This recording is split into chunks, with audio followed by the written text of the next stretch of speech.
before we start with the Q&A, don't forget to vote for Slice of Life's episode 4 if you're into the series. All you need to do is head to the channel, click on the community tab, and vote for the one you're interested in. The episode that wins the vote is the one that will be developed as episode 4. The one that didn't win will also be made, but as episode 6. The post should be the most recent post. If it isn't by the time you see this video, then the voting is probably over. It lasts for a week, starting by the time this video is released. Again, you don't have to vote. Do it only if you're into Slice of Life. Alright, now onto the Q&A. Let's start off with the questions. And the first one is from Fanart Showcase, and they ask, what made you start YouTube and this SFM stuff? I've always wanted to start YouTube since I was young. Back in the days where Gmod videos were the best thing ever and everyone was doing it. I wanted to join in as well, but I never had courage to put them on YouTube. I did make some Gmod videos that I regret deleting the years later, probably because I found them awful. But now that I look back, I really wanted to see them. It's like looking at drawings you made as a toddler. It brings a smile on your face. Reminds you of easier times. When SFM came about, it's basically what awoke that desire within me once again. And even then, I never managed to gather courage to put videos on YouTube until 2 years later or so, with the very first animations I've made after a lot of trial and error when I started learning about SFM. Scratches 1, 2, and 3 were their names. After that, I just shrugged off that anxiety and started to post more. And here we are. Our next question is from The Remedy. How's your day been? My day's been pretty good, The Remedy, and I hope yours is too. Second question, what's your favorite video game? If there's one game that I'm never tired of and love playing every single thing it had to offer, it's Borderlands 2. That game is a national treasure to me. It has its issues like any other game, because no game is perfect, but it means so much to me because it's exactly the type of game that I love playing. I have a lot of other favorites, but those are more specific, like genre specific. Out of the hell that is SFM making, you got that right. What is the most difficult or tedious part of making an SFM episode? Fighting scenes, walking, and running animations. Episode 4 stand fight was the worst part to make in the entire video for me. I'm okay with gunfights because those can be easy to make, but physical fights is just not good. Walking and running animations, I can find ways around making them. But I gotta thank all the awesome people that post those types of animations in the workshop. Those guys are the true MVPs of this channel, if I'm being honest. I just can't really make a full walking animation because my brain just melts at the thought of making a perfectly loopable and fluid walking animation. Really, I can't do them. I don't know why. So I just tend to circumvent around them, find convenient ways to make it less difficult for me. I hope that answered your questions, To Remedy, and sorry if I ranted on a little bit there. Tends to happen. Next up is Mr. Boo with 3 questions. The first one being, what's the name of the spy from episode 2? He's never given a proper name. He's not given a proper name yet. It's all part of the plan, and when you see it, it'll make sense. What were your major inspirations for both of your series? In TSU's case, it's basically been everything. From Gmod, from TF2's whole vibe, everything I have experienced in that game, TF2. The Scratch universe is basically a love letter from me to TF2. From the whole Gmod era with all the wackiness going on, to the days where I played in trade servers for hours and hours long because I loved all the interactions the community did amongst themselves. We were just a big old group of goofy goovers, and I loved that. Basically, nostalgia. I don't play TF2 anymore, but it's a game I will never forget. I grew with it, and I don't regret it one bit. In S.o.L's case, ever since FNAF joined Source Filmmaker, I've always wanted to do a series on it as well. With my take on the story and lore, grabbing existing elements here and there and molding it in my way. My alternate universe. What you see in Slice of Life is the epilogue of the official series that I wanted to create.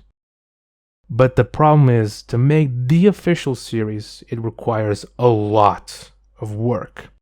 If you think the Scratch universe looks difficult to make, this one takes the cake and eats it in one mouthful, without even using utensils. I've always wanted to make a casual and chilled series involving the animatronics, because everyone was doing the whole animatronic scary thing, and I'm not saying that is bad. You're free to do whatever you want, but this is what interested me, something different. So then I decided to forge Slice of Life as the epilogue on the official series, and everything else basically connected it all together. And here we are. 2 series I've always wanted to make for years now, accepted and loved by their communities. And their third question, are you okay? Yeah, I'm doing good. Thank you for asking. I hope you're doing good too. Now, on to the fourth question, which is made by Cody. And they ask, are you making sure to stay hydrated?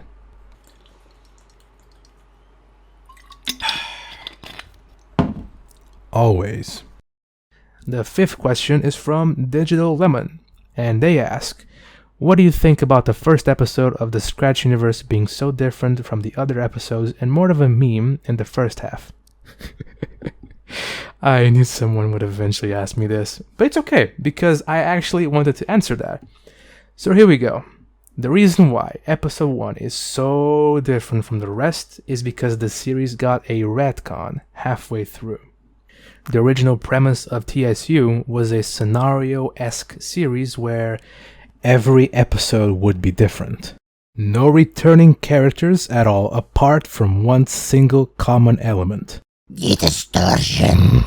As I was making the episode, building up all the story, characters, and care into the world itself, I realized, why am I doing this if it's all going to be different in the next episode? This whole setting wasn't the smartest idea, because that would mean characters that are already fan favorites like Heavy Guy, KIA, and Jumpsuit. You can call him KIA or Kia, but his name is technically an acronym. It's KIA. Anyways, would only appear in a single episode and would never be seen again. Can you imagine that? That would really suck, wouldn't it? So I decided to keep it all consistent and connect the dots, which is why the first 4 episodes of the series introduced the main roster slowly, over time. And for the people that are concerned about the Acoleyet, don't worry about him, he was not retconned out of this. Everything is going according to plan, you can rest assured. He will return, but it will be a while. Now, on to the 6th question, from Tasman Vote. Tasman Vote. Question 1. How long would you say it takes you to make these videos for both the FNAF and TF2 series? In TF2, it would take at least 1 month to make an episode. But it mostly depends on the amount of content the episode itself has to share with you. Episode 4 is the biggest episode yet because it had a lot to share with you regarding characters, action, and plot. And it was pretty demanding of me because it had the most action I have made in a single episode yet. Right now, it's between 1 to 3 months. On the FNAF side, however, on the other hand, is a completely different story. The episodes don't take long to make because what mostly happens in the episodes are relatively easy things to make, talking and doing stuff.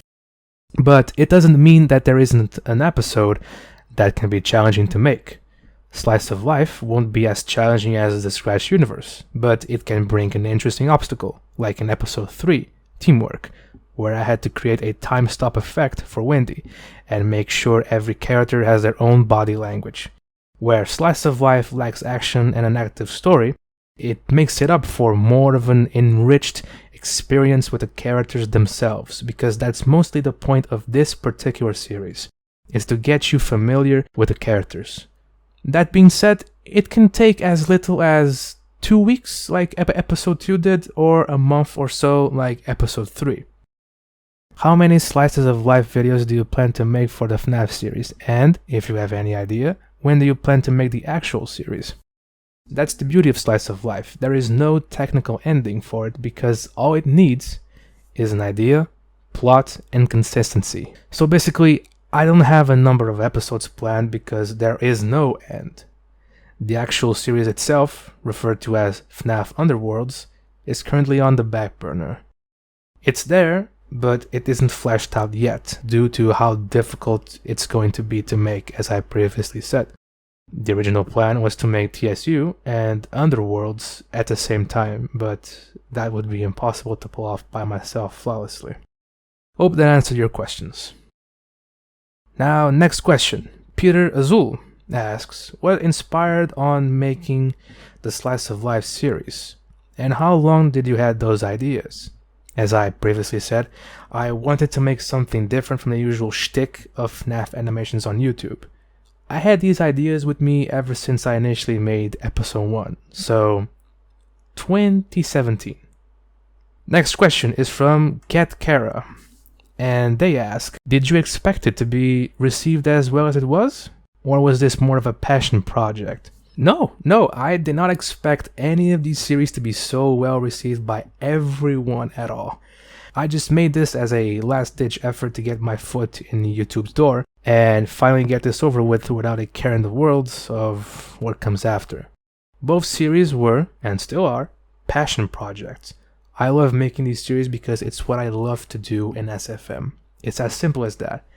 Now, it's a passion that has given me a chance to rise up in my personal life in terms of income, financial stability, as most jobs here are terrible, to say the least.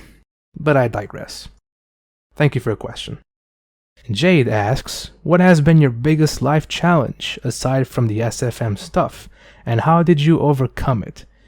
This is probably the hardest question on the entire video, but I'll try my best to answer it. There's nothing much I can say about my life because it's standard. I had challenges, yes, but they were always manageable, nothing completely out of my league. But I did overcome 2 challenges that I recognize as the biggest of all so far. One is YouTube as a whole, but that's somewhat expected because the worst part of YouTube is getting started, in my honest opinion. The other one, however, is related to my personal life.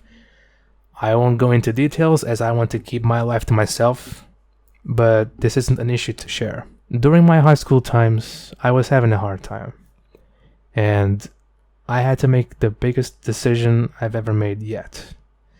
Continue or leave and try something else. I initially wanted to continue, but it was suggested for me to try something else.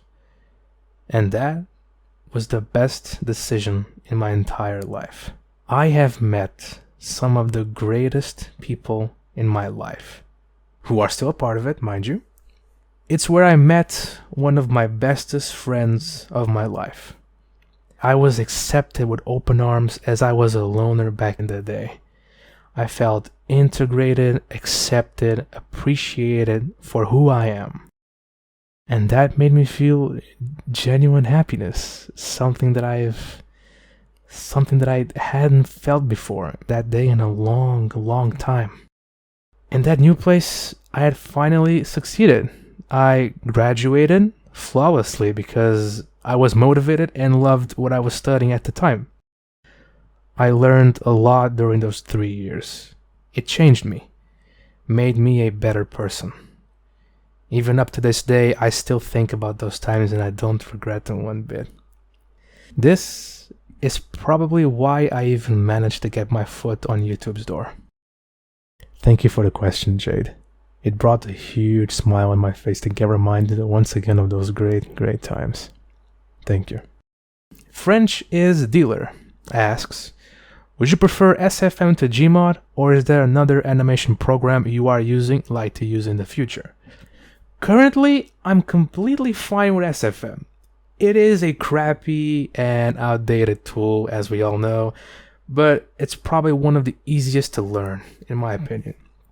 Between SFM and Gmod, I prefer SFM because of how much I can control, and to a certain extent, it's easier to animate good. Gmod is definitely more difficult to create good animation, and the people that have mastered it deserve to be commended for it. SFM has its stupid limits that restricts me from using better models and more things in bigger quantities. I always have to worry about optimization and keeping it low so it doesn't crash on me for the stupidest reason possible, for the millionth time. I do, however, use Blender, but only to create a video out of the image sequences I render in SFM.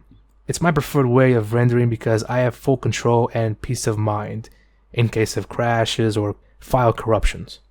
It has happened, and it has saved my ass in the past for it. Episode 4 being one of the examples.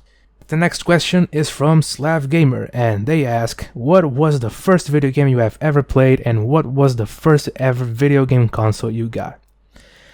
Whew, man, I still remember it like it was yesterday. I probably played something else before, but the one thing I just cannot forget is when I first played Pokemon Gold on my brand new Game Boy Advanced SP. It was probably my first proper dive into gaming as a whole, and I don't regret it one bit. I made wonderful memories with that little thing. I'm not even sure if the Game Boy I have counts as a console, but just to be sure, I'll mention the PS2 as my first console, just in case it isn't.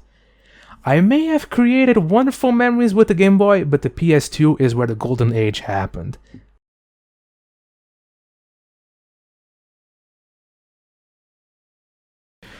Oh, I missed those days. Thank you for the question, Slav. It was pretty good to dive back into the good old days. Our next question is from Depressed Orca, and they ask, which is your favorite TF2 character and why? My favorite TF2 character is a very hard pick between Heavy and Spy.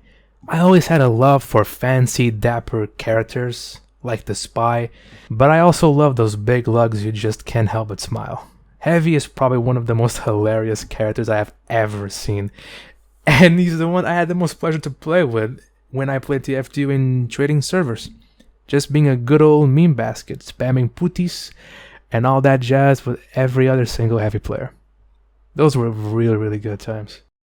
As I have a Detective Noir as my logo, since it's what my TF2 Sona wears and what I technically identify myself as in TF2, Spy is my favorite class.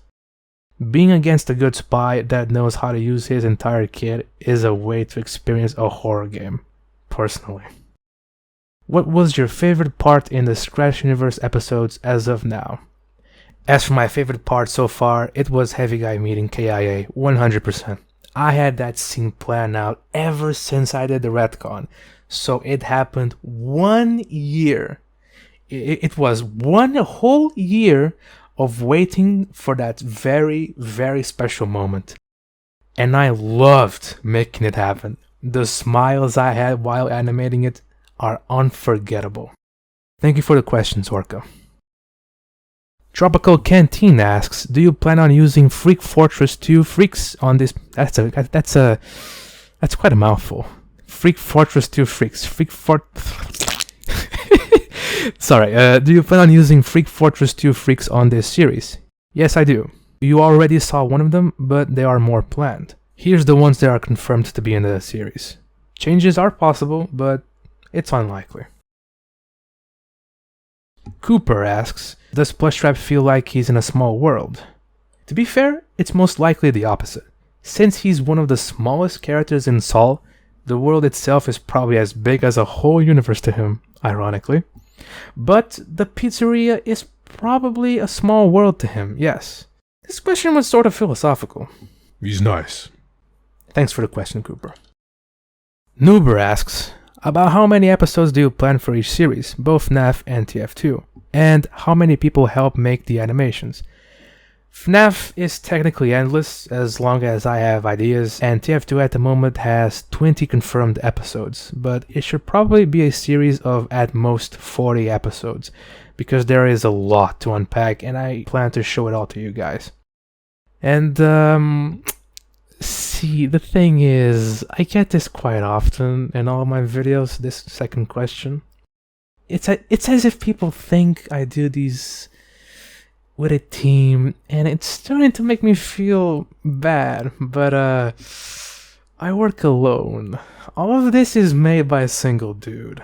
Now, on a serious note, I work alone because it's extremely difficult to find people that share the same mindset, animation style, and other common elements as I do regarding what I develop. If I were to ever make a team, it would have to be people that can follow all of those things perfectly. But then again, a team can be made to help out with different things. I don't know.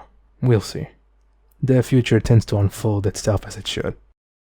Sweet Cookie 500 asks, would Jumpsuit ever do a face reveal, or would that be considered a spoiler?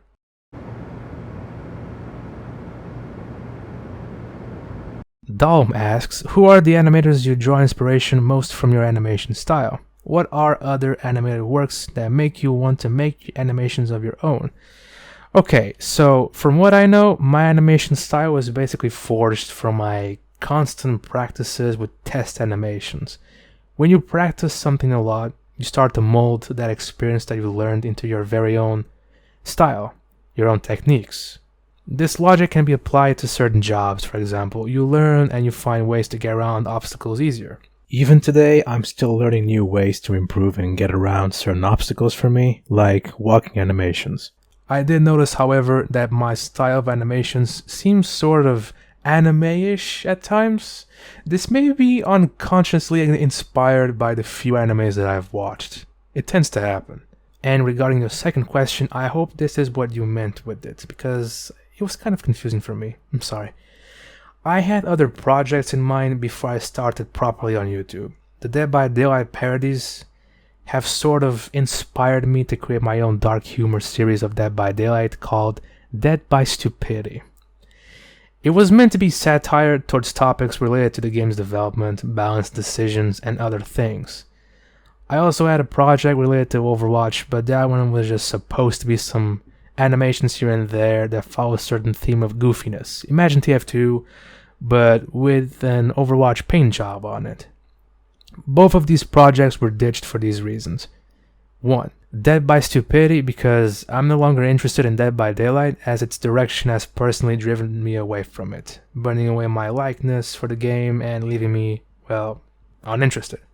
Overwatch was straight impossible to create an SFM due to the engine's limits. I was working on an episode before I realized that this would be a waste of time and effort, so I bailed. I do, however, have 2 scrapped videos related to Dead by Daylight. One is a parody, while the other one is a scrapped episode of Dead by Stupidity. But there's not a whole lot to see, trust me. It's like a minute or so long, it's not much. If people show interest, I could post it. But thank you for the questions, though. Philip Napoli asks, how many episodes of the Slice of Life and TF2 Scratch universe do you plan on making?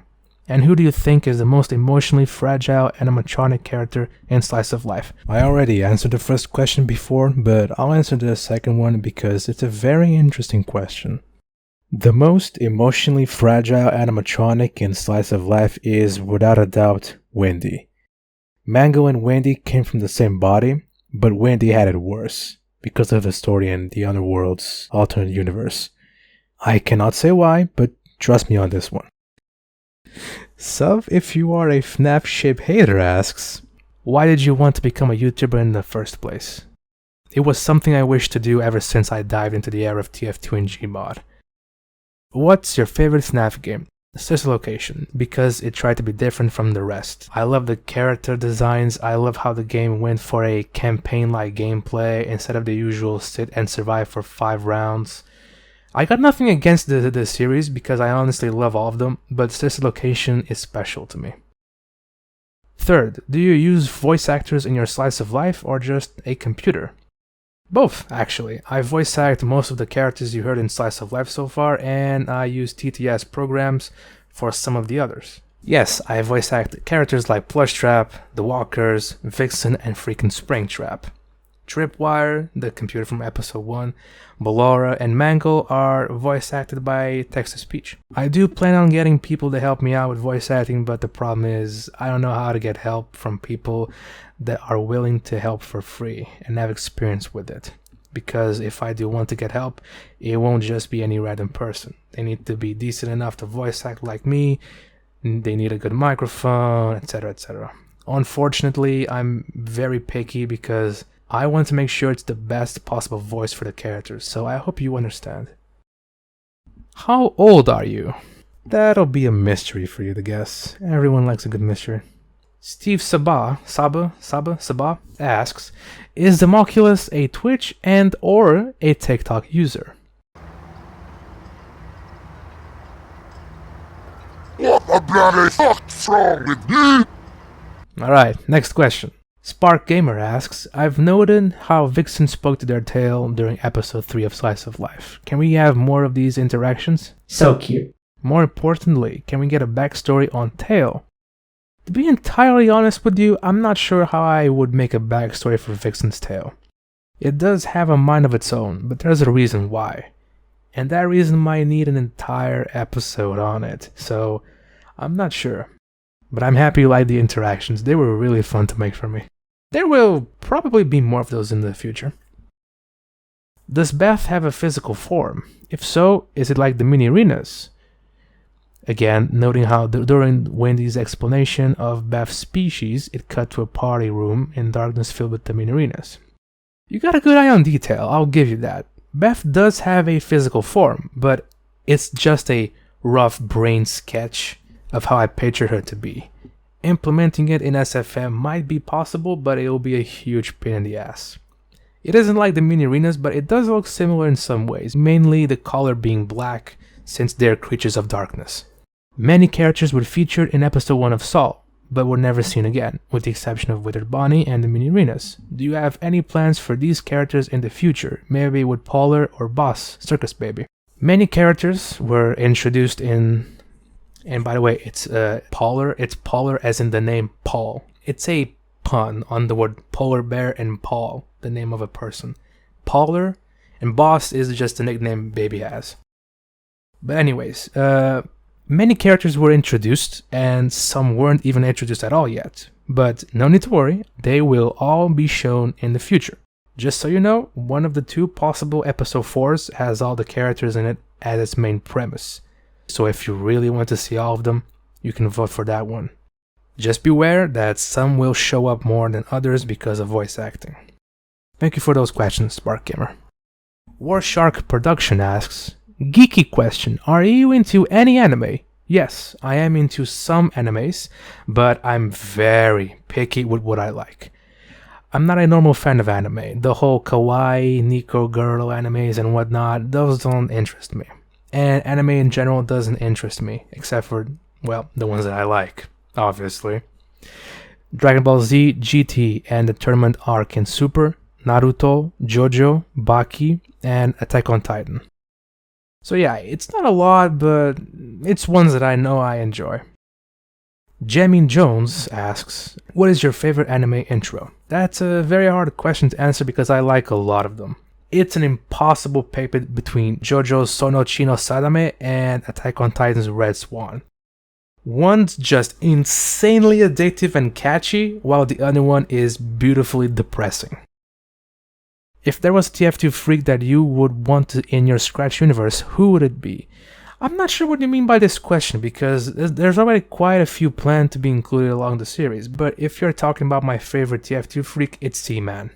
I don't know why, but Seaman is just that freak that I love because of how goofy he is. I have big plans for him in the future, but right now, he's on the back burner. Andy Brawler asks, what was the idea of Jumpsuit? Pretty simple actually. I wanted there to be a Michael Myers inspired character. Yes, Jumpsuit is inspired by Michael Myers, not Jason Voorhees. I know the mask is related to Jason, but there was literally nothing better for him. Not even the mask the Dio Spy used fit him. Trust me, I've tried. But yeah, Myers-based character, but I wanted to add a twist to it. So I thought, why not make a slasher that changed for the better? And thus, Jumpsuit was made. Eddie Mosley asks, do you like making the Scratch universe or Slice of Life more?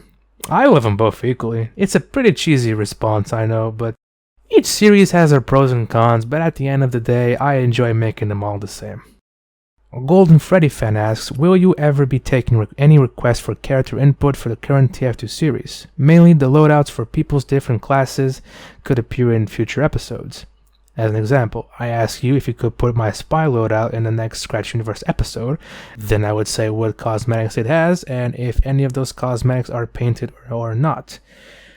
You know, I actually thought of doing something like that, but as an exclusive benefit for people that support my Patreon. Maybe they could be a distorted or a background character. I might consider it. It's a pretty solid idea. Foxy Roxy asks, for Veerus, have you learned anything on Earth? And if so, can you please tell us?